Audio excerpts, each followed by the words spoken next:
Hi, I'm Ari, I'm the Oak Witch, and today's video is going to be all about books, specifically how to find good witchcraft books.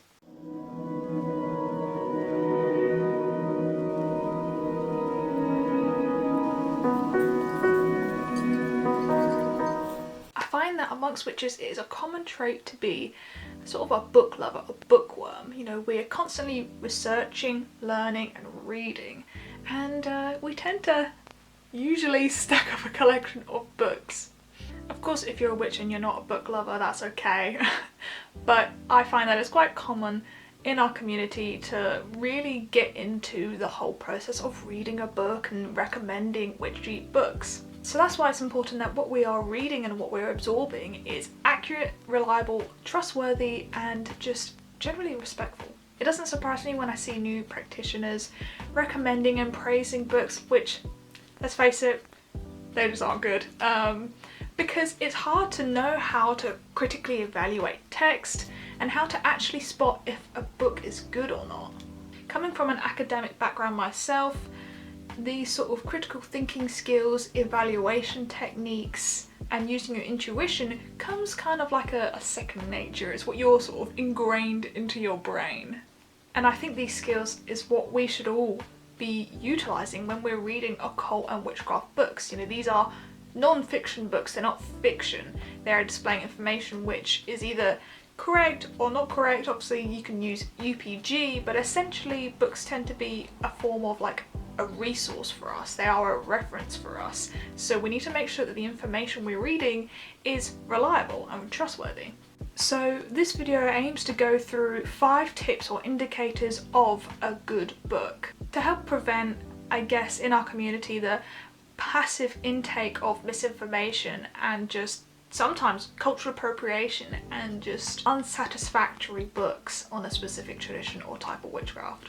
So without further ado, the first tip is something that is, I'd argue, the most important one, and it is the bibliography. So what a bibliography is, it is a section at the end of a book which usually lists all the references, resources, you know, articles, books, blog posts that the author has used when writing their book. And you got to think, well, what does a bibliography tell me, the reader? It tells me that the author has backed up their points with evidence, that the author is well read in the topic that they're writing about, and therefore trustworthy. I think it's even better if books utilize superscript. So this is essentially where there is like a number in the text to like the top right, or sometimes bottom, but usually at the top, after a specific word or at the end of the sentence. And this number you'll see like in footnotes or at the end in like a reference section, a correlating reference, like a book citation. This essentially says, here is my point, this is the evidence to back it up, this is where I got it from, and you can go and read it here. Sometimes some books have like a further resources or further reading section instead of a bibliography, which I don't hate. I think it's better than nothing. I prefer a bibliography and actual references, to be honest. But a further reading section is not too bad, because even then you can use those resources and you can go ahead and research them for yourself and still sort of get that background information or context in that way. So if there's not a single section, if you have a book which does not have a bibliography, a reference section, or any further reading section, nothing at all, just ask yourself, where are they getting their information from? How can you tell as a reader if their information is reliable? You know, where is the support? You can't really tell, you sort of just have to take their word for it. And you don't know whether what they're presenting to you is their UPG, which is unverified personal gnosis. So you just have to really ask yourself these questions and think critically about it.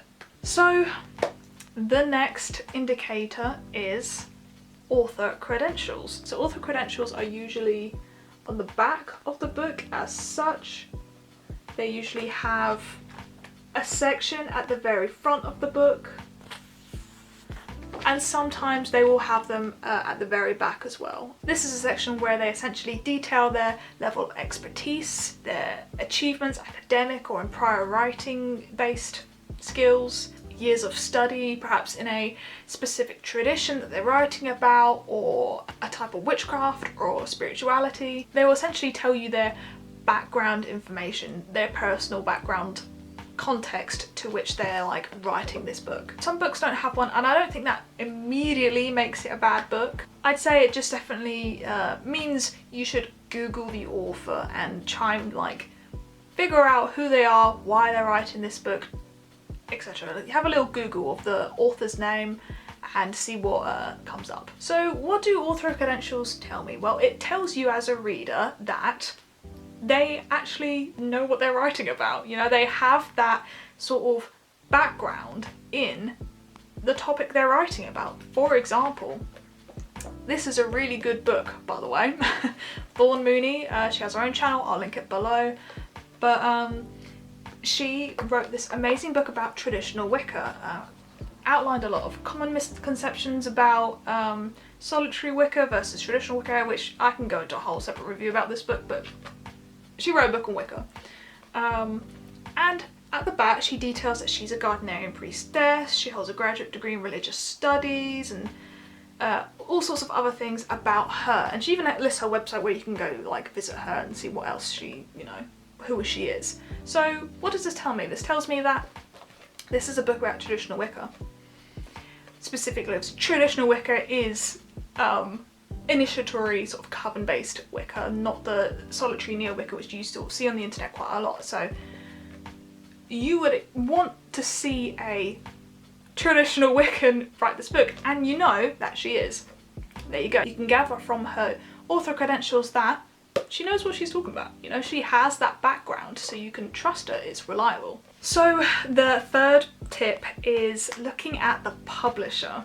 This is obviously the company who published the book. Obviously some books are self-published, that's a different thing entirely. And though I don't think that looking at a publisher is an immediate indicator of a good occult book, I think it's good to bear it in mind. So for example, to tie in the idea of using the publisher as indicator with the author credentials, neither The Black Toad or The Devil's Dozen, which are really good books by the way, have author sections about Gemma Gary. And you can see that they're published by Troy Books here, and they say on the inside, usually in this section there. So a quick Google search about Troy Books will show you that they are a highly respected esoteric and folkloric publisher. This combined with the fact if you just Google Gemma Gary, you'll find that, you know, her books receive a lot of praise, they have good reviews, and she literally co-founded Troy Books. So you sort of get a good indication as to, you know, actually these potentially could be good books. You use your intuition, right? Read the reviews, see if this topic interests you in particular, but in terms of like using these ideas of, you know, this is an occult publisher, what does that tell me? Well, it tells me the book has gone through specifically an occult and witchcraft authentication process. You know, the editors who have edited this book are most likely from an occult background, so they know what to look out for, what mistakes that may be made, and etc. An occult publisher usually guarantees occult content, so they're trustworthy in that regard. Of course, you still get bad occult books published from occult publishers, and it happens, but in terms of using it as an indicator, I think it's not a bad idea. And I use this because there's a lot of publishers now who, like non-occult publishers, non-witchcraft publishers, that have essentially caught on to the trend of witchcraft books. Let's be real, we love our books, right? And it's very popular right now. It's getting increasingly popular. And people have caught on, companies have caught on. They are now approaching occult influencers or just sort of popular witches on the internet, asking them to write books, which is great. I love that for us witches, I love it. I think there's probably some issues within the amount of time they're given and, you know, people rushing out books, but that'll be a whole different video. But what I'm getting at is that, of course, there sometimes isn't the same authentication process. They don't use occult editors, so things can sort of slip through. Bad books can get published because there isn't that sort of like occult framework within the process. Again, I'm not saying that if a book has been published without an occult publisher, like, it's bad. I'm not saying that at all. I'm just saying, you know, publishers like Llewellyn or Troy Books or Three Hands Press or, you know, there is a whole bunch of us. Just bear in mind that actually those are obviously going to be geared towards specifically occult and witchcraft content, so you're going to sort of be more trustworthy of those as opposed to a random publisher who's caught on to a trend and wants to produce a book to make money. So number 4 is to look at like the structure of the book. I guess this only really works in person, although Google and Amazon have like a preview of the book, like look inside these few pages. But the idea is to essentially scan the contents of the book. Is there an intro? Is there a conclusion? And why is this important? Well, as a reader, it tells you that, you know, if you look at the contents, are they clear and understandable headings? Is the content split into appropriate sections? Also, you can just look at the contents and gauge for yourself whether or not you think that content is going to be appropriate to what you are looking for in the book. You know, it's sort of a bit simple, but it's worth like noticing. So what does an intro tell me? Well, an intro, they also use the term like a preface? Preface? Oh my god, my English is terrible. Yeah, so that sort of beginning section of a book, it tells you that there is an intent, a purpose, and a main objective for the book. The author goes through what you're about to read. It prepares you. It tells you why they're writing this book, for what purpose, what do they aim to achieve with a book. And conclusions, obviously at the end of the book, usually wrap up what you've read. It summarizes its points, and it again should link back to the intro, to the main objective and their intent for writing this book. So what does this tell you? If you're searching the contents of a book and you find, yes, it has an introduction and yes, it has a conclusion, what does this really mean? What does it tell you? Why is it important? Well, first of all, it kind of indicates actually good writing skills, I'd say, since that an intro and conclusion is pretty much a given with any sort of piece of academic writing. They're sort of showing to you, this book has a purpose, and this is why I'm writing this book, and this is what I want to give to you. You know, it sort of comforts you in that they're giving you this piece of information for a reason, and they actually want to contribute to the occult or witchcraft library. So number 5, the last tip. This is, I guess, a bit of a tricky one, but it's essentially about covers. Most of the time, occult publishers, authors, they obviously want to make the book pretty because witches love our books. We love them. And of course, pretty books are pretty.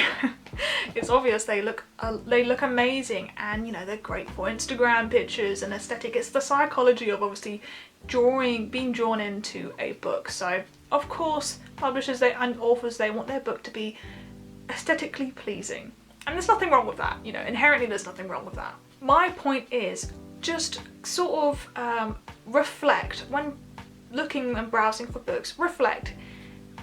Is it the main reason why you're buying the book? And of course, like, that isn't going to be consciously the case, but is it the only reason why you're drawn to the book? Just think about really, like, have you, for example, observed the prior 4 points I literally have just talked about? You know, did you just see a title that says witchcraft and it looks pretty and thought, yeah, go on then?